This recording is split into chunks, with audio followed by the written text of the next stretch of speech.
Petite Terre, dans l'archipel de la Guadeloupe, est un paradis de biodiversité. Cette réserve naturelle française abrite une espèce endémique, l'iguane antillais. On en recense 10 000 spécimens, le tiers de sa population mondiale. Mais l'équilibre de cet écosystème est menacé par le tourisme et le changement climatique. Dans le cadre d'un projet européen, un groupe de scientifiques réalise des mesures, observe et protège Petite Terre. L'année dernière, dans le cadre du suivi milieu marin, il y a une colonie de corail Acropora palmata qui a été identifiée. Et cette année, les scientifiques ont décidé d'aller caractériser cette colonie corallienne pour pouvoir mettre en œuvre un suivi dans le temps et voir l'évolution de cette colonie face à la fréquentation et aux impacts potentiels du changement climatique également. Le budget du projet atteint un peu plus d'1 demi-million d'euros, dont environ 70% proviennent de la politique européenne de cohésion. La réserve s'étend sur 842 hectares en mer et 148 hectares à terre.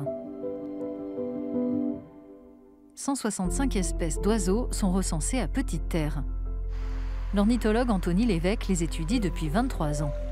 Au cours de ses relevés, il a constaté que certaines espèces comme les tournepierres et les bécasseaux semi-palmés sont en déclin. Il n'y a pas que des mauvaises nouvelles, heureusement.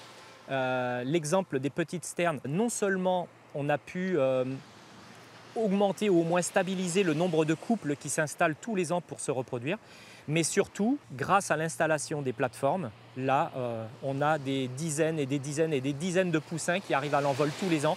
Et rien que pour ça, c'est vraiment fantastique. On ne peut rejoindre Petite Terre que par voie maritime et les bateaux ne sont pas autorisés à y jeter l'ancre afin de protéger le corail. Les skippers autorisés à entrer dans la réserve ont l'obligation d'informer les touristes sur la fragilité de l'écosystème et de les guider sur un parcours d'1 heure dans une zone limitée de terre de bas. L'autre îlet est lui interdit au public. La réglementation elle est très stricte. Donc les gens n'ont absolument pas le droit de prélever des choses, quoi que ce soit d'ailleurs. Quand une amende est constatée en police de l'environnement, la personne peut avoir jusqu'à 1 500 € d'amende, opposition au contrôle jusqu'à 75 000 € d'amende.